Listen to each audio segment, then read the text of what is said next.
So who wants to go first? Hey, Lorelei, go for it. Hi, I'm Laura Lay with the women's wrestling brand Reaper Wrestling, and I have a question for Adeline Gray. Looking at the Olympic team trials, the competition that you face domestically, you've been sitting at 76, keeping it all to yourself. And, we've been able to see the 76 kilo competition pool grow and develop. What are your thoughts on this current pool of competition at 76? We have Victoria Francis, Precious Bell, Diamond Guilford, even Randy Belts. What are your thoughts? I definitely think this is the deepest field we've had in quite a few years. And so there's going to be some competition. I'm kind of excited to see who comes out on top from that mini tournament. All right, Nick Siccardi, on to you. Yeah, I've got a question for Adeline. Thank you for taking the time to talk with us. I want to know what your training situation has been like these past few months, and if any lockdowns or anything like that forced you into a different setting or anything like that. Yeah, so I've been trying to train at the Olympic Training Center in Colorado Springs. I moved out here last March, which seemed inopportune timing because that was kind of when the world exploded. So we've been on and off. We've been doing our best to try to be consistent at the Olympic Training Center and be able to use the facilities here. But a lot of stuff has been shut down, and the training center keeps having these like surprise shutdowns where all of a sudden they're just like, we're going to be closed for a month. And then it kind of just sends us out into situations that I personally wish they would keep us on campus, but it's been hot and cold. Sometimes it's great because everyone's here. We have a good training group that's, tested and it feels safe, and our coaches are here and the training staff is here, and we have most of the resources that typically are at the Olympic Training Center to our disposal. But then there's been times when if we go to a competition and have to come back, there's this quarantine period. And I think a situation that a lot of people are in, it's just ours is very strict, and it ends up taking away a week or two of training on each end of our travels. And so our travels have had to be minimized, and we've had to get into situations where we have to go without consistency, which is definitely a key to being an elite athlete, and it's been very frustrating at times. Would you mind sharing the most unusual training environment, I guess, then, when you haven't been able to be at the OTC in the last few months? I think just like in my living room, like everybody else, doing their home gym situations and like going outside in the grass. Luckily, my sister moved with me to help me train for the Olympics. And then when it got postponed an entire year, I was like, hey, you're going to stay for the whole year. So luckily, I've had a partner who I can still get some drills in, still, maximize as much as I can in my living room. But that's definitely been the strangest thing. We've had a couple situations where just like random gyms of like people that you're like, hey, I'm friends with Tom. And they're like, who's Tom? And you just kind of walk into places, you're like, can I please train today? So it is, it definitely doesn't feel as nice and cozy as you want it to be. And some days you have to adjust a lot of plans just because you thought you were gonna have access to a lifting gym, but your test results didn't come back in time. And so you're sitting here just twiddling your thumbs, just like, okay, I was supposed to have a heavy leg day today. Now what do I do? And so it's made us a little bit more flexible and a little bit more malleable to take advantage of the days that we do have access to equipment, but also is a little bit strict in the training in a sense that I had a plan for today and I can't execute that plan the way I wanted to. And just lastly, so are you in the OTC like now in recent weeks, and if so, how long have you been in there consecutively? So we had the Captain's Cup. And so typically like when you leave, it's taking us between 8 and 10 days to come back to the training center. So I decided to just stay away for a period of time. So I went and trained at essentially a training camp in Iowa. And then I went to Oregon State to train with the JMRTC up there. And we did a 10-day training camp there. And then we came home and quarantined and got back into the training center. So I've been here for at least 2 weeks.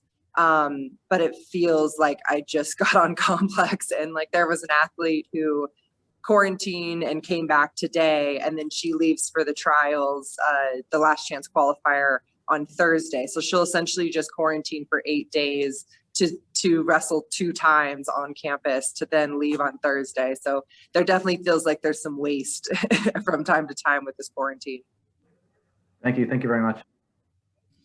All right, we'll go with Mike Willis next, and then, did I say that right? Mike Willis. That was weird. And then Bader, sorry. No worries. My question's for Alejandro. So you went to the Pan Am Championships not expecting to compete in the Olympic qualifier. Ellis Coleman can't compete, your teammate. You step in, you do the job, you qualify the weight class for the Olympic Games, and you're, in the finals of the Olympic team trials. Can you walk us through what that was like and how it kind of unfolded? Yeah, me and Ellis are two of the best guys in 67 kilos, and he ended up getting injured toward the end of the season, and I ended up stepping in because I was a number 2 guy. I had a mission, one goal to qualify the weight class, and I knew I could do it mentally, physically, so I ended up qualifying the weight.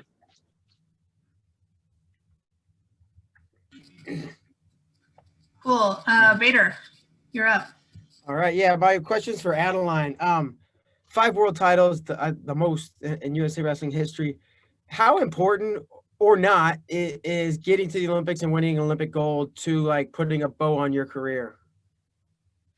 I think it's very important. I mean, obviously that's what we're striving for every single day, is to win Olympic and world titles. And so I have half of that recipe pretty nailed down. I mean, I've made a number of world teams and been successful there. And women's wrestling didn't get put into the Olympics and get adequate weight classes until like halfway through my career. I mean, we were still at 4 weight classes in 2012 when I didn't make the team. And like, I believe I would have made an Olympic team in 2012 if they would have had my weight class. And so I think this is still a conversation about women's wrestling is growing and women's wrestling is getting opportunity. And you have great athletes like myself who haven't had as many chances as some of the men have had to be able to go out there and make an Olympic team. And so this is really going to be only my second try. If it would have been 6 weight classes the whole time or 7 weight classes, that could have been something I accomplished in 2008, during my first try at going to, trying out for an Olympic team. And so this just feels like a missed opportunity in a lot of ways. And so there is some pressure on it for sure. Like, I would love to have that title of Olympic champion. And I believe I'm the best woman in the world at 76 kilos, but the Olympics always doesn't have that. There's a limited pool. It's a lot about seeding and ranking. There's a lot of luck that kind of goes into that Olympic day. And I'm not saying that there are champions out there that haven't earned it, because you have to show up that day. And this last Olympics, I didn't show up. And so I'm hoping moving forward that this is a better day for me. And hopefully it feels like a world championship now that we don't have fans, I'm trying to like psych myself out in that sense that I have figured out how to win world titles, but just need to put that together on that one day that only happens every 4 years. And so for me, moving forward, it's very important, but at the same time, I don't think anybody's going to doubt that I'm not one of the most dominant athletes, whether I win a medal or not. It's just going to go in there and hopefully come out with some gold around my neck. Yeah, absolutely. And quick follow-up to one of your polls the other day. Is sleeping a hobby? Is it a hobby of yours? I would say no. That's my personal opinion. I sleep for necessity, but it's kind of this whole conversation with like, do you eat to live or live to eat? Like, I live to eat. Like, I definitely, I wake up in the morning and I'm like, oh, I get to eat breakfast. And then I finish breakfast and I'm like, what time will lunch be? Like, that is how I like plan out my days, where I swear my sister would choose anything to not do so she could take a nap. Like, her favorite hobby is napping and sleeping, and she wants 10 hours every night. I get 10 hours because I have to. So I have to get enough recovery in so that we could do the training that we have to do. But I would not say it's my hobby, but I do believe it's some people's hobbies. Great answer. Thanks. Next, I'm going to go with Cody Goodwin, and then Lorelei, you'll be after him. Hey, my question's for Adeline.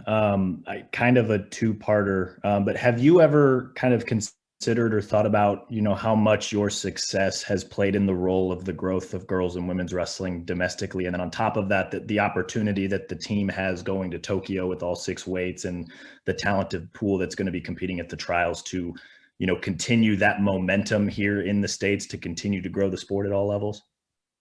It's been incredible to be part of. I don't know if you can say that there's a specific pool of women. It was a lot of people, and there was like I call it like a boiling pot of water. Like you were sitting here watching it and you saw a bubble here and there of great women who were coming up on the scene, and girls popping up on boys program. And then it just got hot enough that women's wrestling is now boiling in the United States. And so it's really awesome to be a part of that. I believe that there's some star power in some of the people that we have. I mean, Helen Rulis obviously being our first Olympic gold medalist, myself winning 5 titles, but there have been women in the past that have done and had that success, but it's taken some champions in the wrestling community like Jordan Burroughs and Ellis Coleman, who has his daughters wrestling.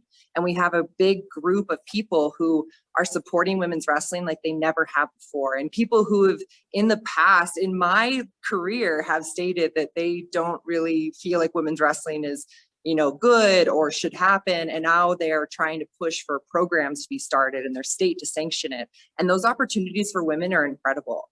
And I think I'm just a product of some of that. I was luckily in an environment where people supported me and allowed me to just focus on wrestling. I didn't have to focus on the fact that I was a girl in wrestling. Like I got to just be an athlete, and I got to go out there and wrestle and get better at my sport. And then around me was a bunch of people protecting and keeping me away from some of the negativity of girls shouldn't wrestle, or you shouldn't do this, or you should go do something else.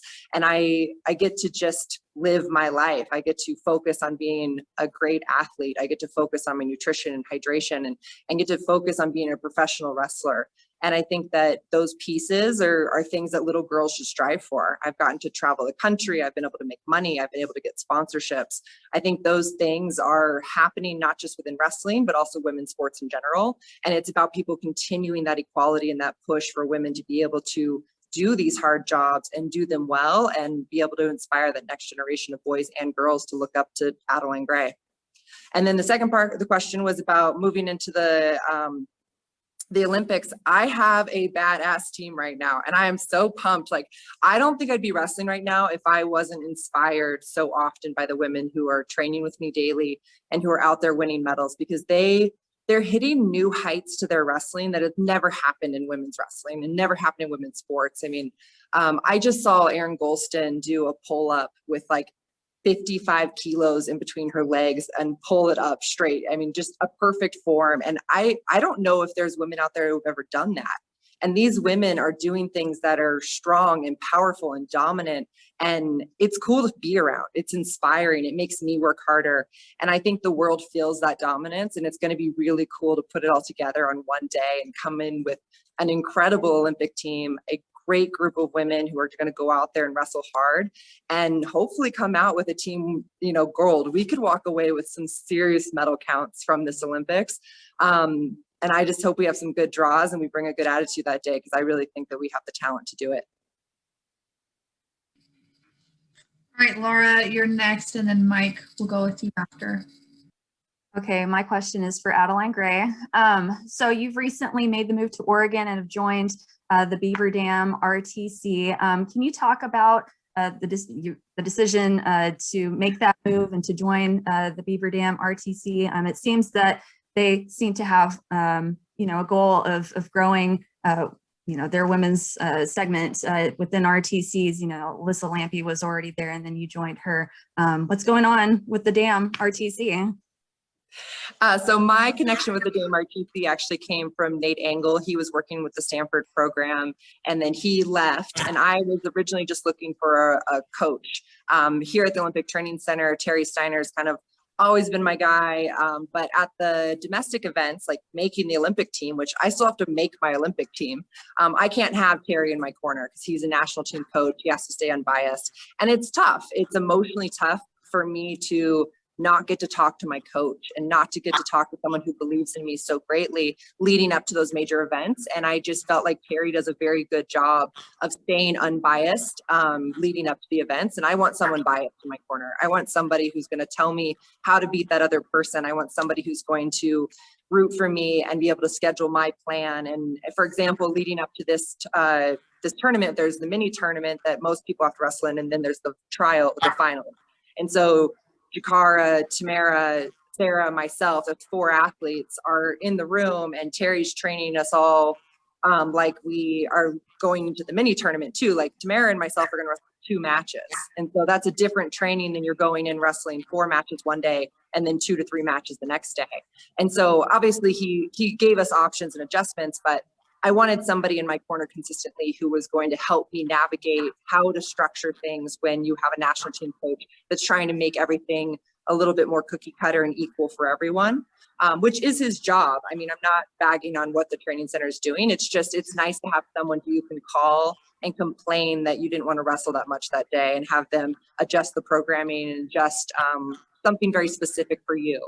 And as far as what they're doing out at the Dam RTC, I think it's a great program with some resources that they're opening up to more than just men. And it's been incredible to be part of that, and incredible to feel wanted and feel like I have resource options with staff, with access to wrestling rooms. I mean, these are things that women don't have all the time. And this is something that I hope the door is opened for more regional training centers to accept more women into them, so that we can get the same adequate training and access to elite coaching that so many young men in our country that produce medals end up having. So that's the dream, right?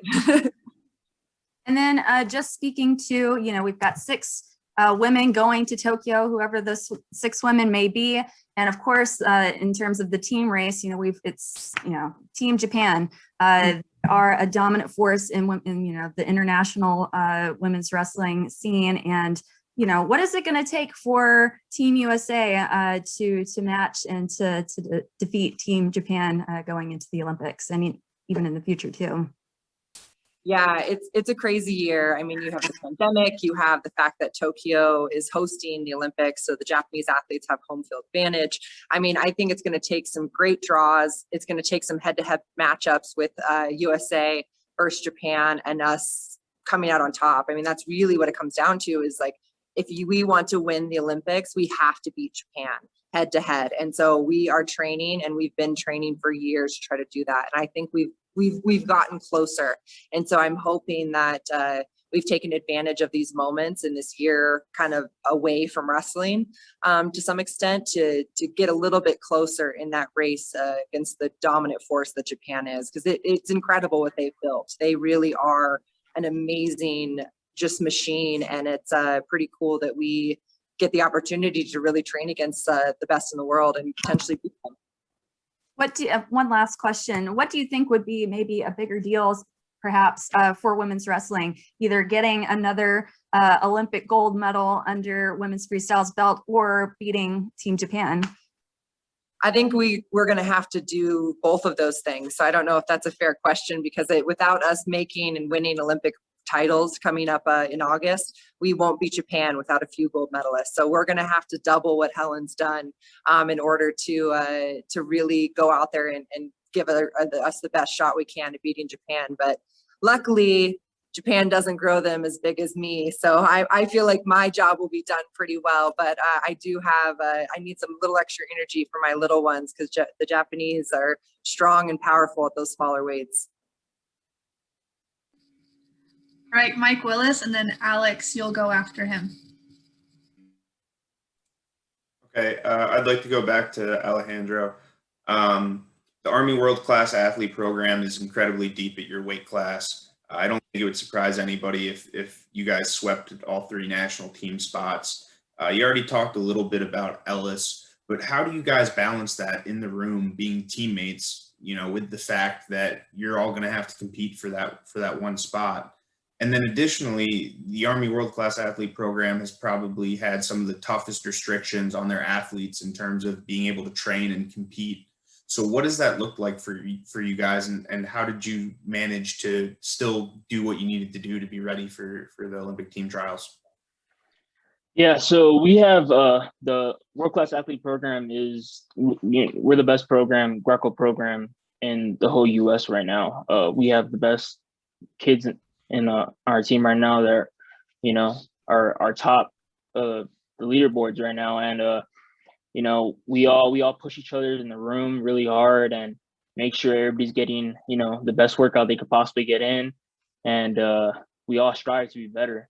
So even though we're wrestling the number one, number two guy, we still look at it as like we're getting better, and it's benefiting us in the long run, competing in international level and in US. Yeah, the Army's has been very, very strict with hands-on policies. We usually had to, like, just recently, a couple months ago, we just were able to get back on the mat and wrestle because we need to go through the chain of command and colonels and stuff like that. And yeah, we've been pretty much this whole entire last year. I've been ready, and we've been doing a lot of CrossFit training, a lot of conditioning training, but nothing on hands-on. But just recently, a couple months ago, we were allowed to get on the mat. But yeah, we're looking really good as a team, and we're looking to put at least 4 or 5 WCAP guys on that Greco team. All right, we've got time for just a few more, so we'll go Alex and then Dennis Freeman and wrap it up with Jack. Hey, Adeline.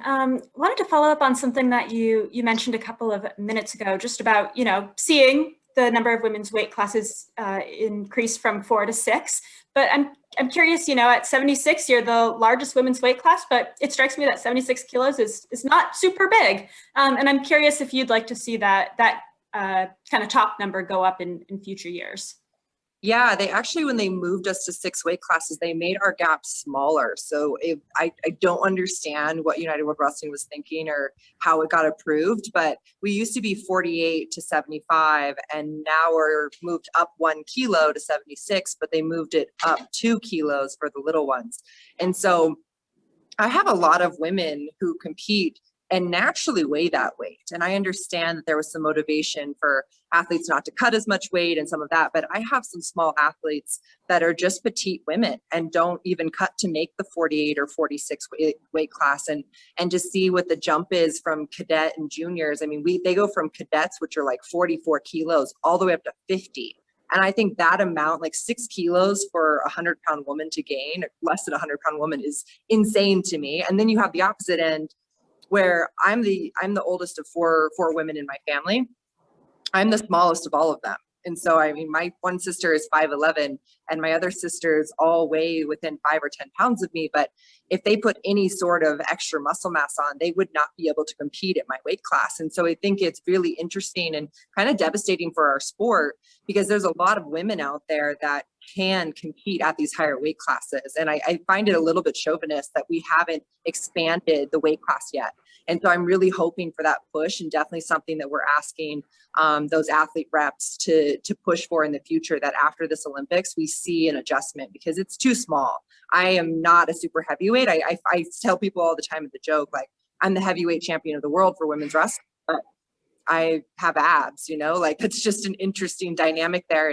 And there's a lot of big women who shouldn't have to lose 30 and 40 and 50 pounds just so they can do our sport. We talk about how our sport's for everyone, and I would like to push for that to be true, because there are fat girls out there and large women who should be able to still join our sport and learn from it. And you see it at the college level. We have the 191, we have the 200-pound women who come and they do well, and they're part of a team, and they teach those women nutrition. They teach them all of the things that we learn as professional athletes: grit, teamwork. I mean, all of these things are great for our society, and obesity is obviously an issue that the United States struggles with. And I think this is a way that we can teach some of those heavier set women to take care of their bodies and still be part of this sport. And so hopefully one day we do have some true heavyweights. I would love to see some women who are bigger than me in the room and give them some opportunities. And that's really what it comes down to, is widening that gap from what I'm the average woman in the United States. And that means half the women in the United States can't compete in the sport just because of weight class restriction.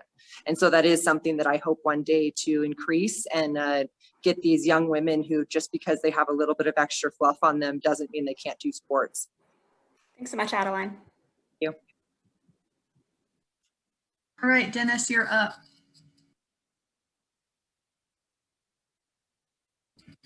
You're muted. You'll have to unmute yourself. So this question is for both Alex and Adeline. How much of a platform does being an Olympian gives the sport of wrestling? Do you want to go first?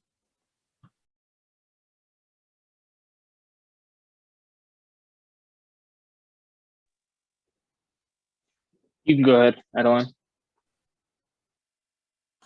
As far as a platform, I mean, making the Olympic team is the highlight. And when it comes down to it, people care on the Olympic year. And you see news reporters and sponsors, and you see a lot of people come out of the woodwork, essentially. Like, what I do on a day-to-day basis doesn't change much just because it's the Olympic year. And a lot of times it takes us for 8, 12 years to reach our peak as athletes. And so when it comes down to the platform that we have, this advantage of being an Olympian and getting that title is very important. It's important because people understand. I met an Olympian in Canada a few quads ago, and she told me that she was the same athlete and no one really understood what she did when she was winning world medals and consistently making world teams. But the second she got that O word in front of her name, people got it and people understood. And so I think it adds some legitimacy to what we are talking about. If people all of a sudden are like, oh, you know what you're doing if you're an Olympian. And I believe these world champions and these world medalists and these world team members know, but the world doesn't really have that same connection as it does the Olympic year. And so when the cameras are there and there's different sponsors who are, approaching you for that year, it definitely adds some gravitas for sure that this year is different. And there is a sort of pressure and an ability to elevate ourselves on this year that's very difficult to do on the off years.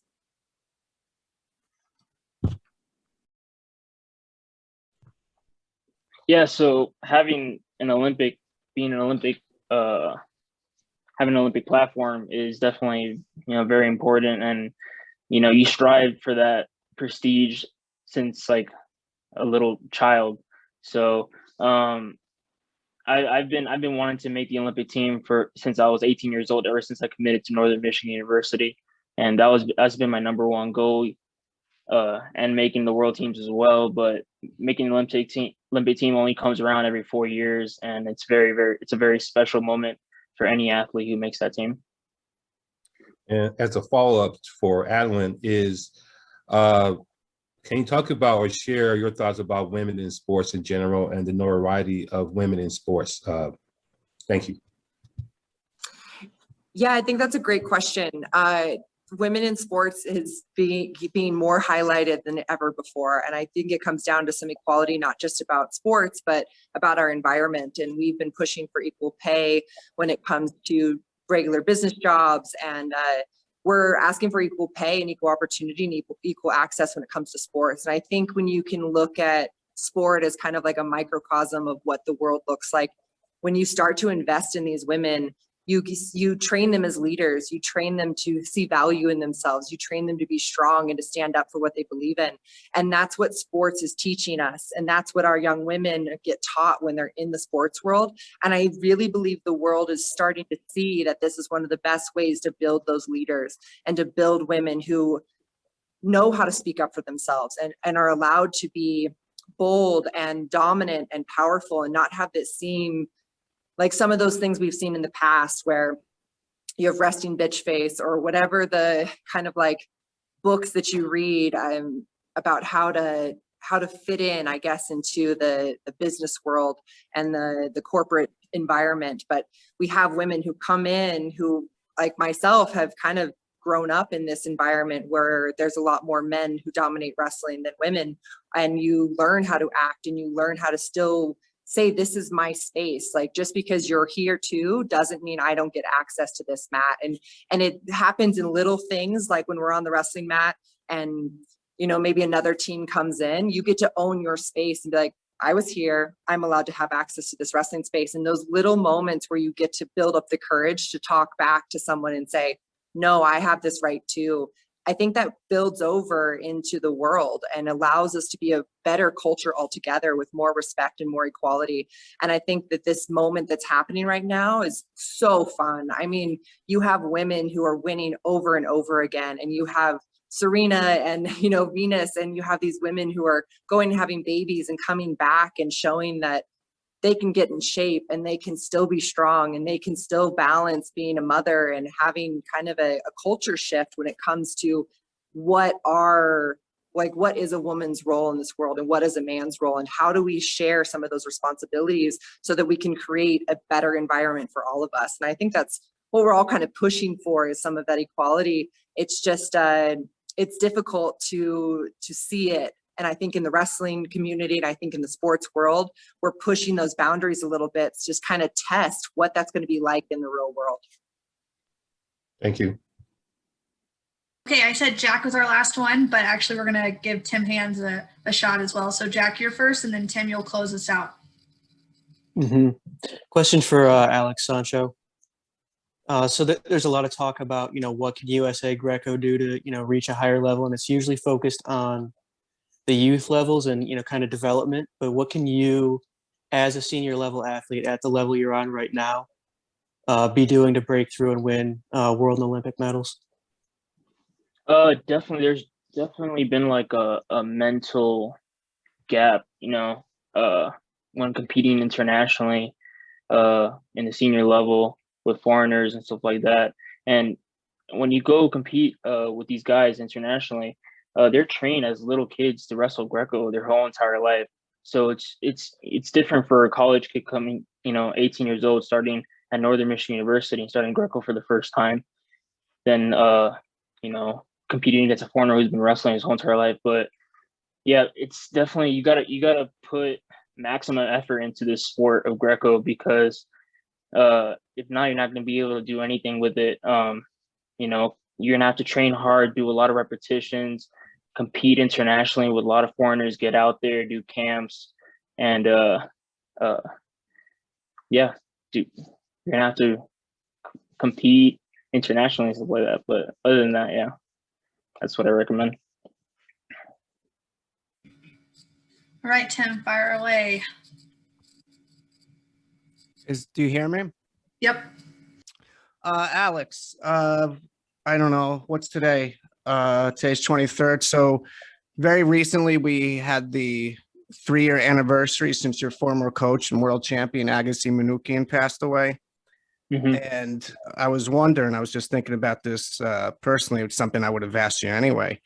But now you fast forward 3 years later, you had qualified to weight, and now you're about to compete for sure in the Olympic trials finals. If he were around right now, what do you think you and him would be talking about?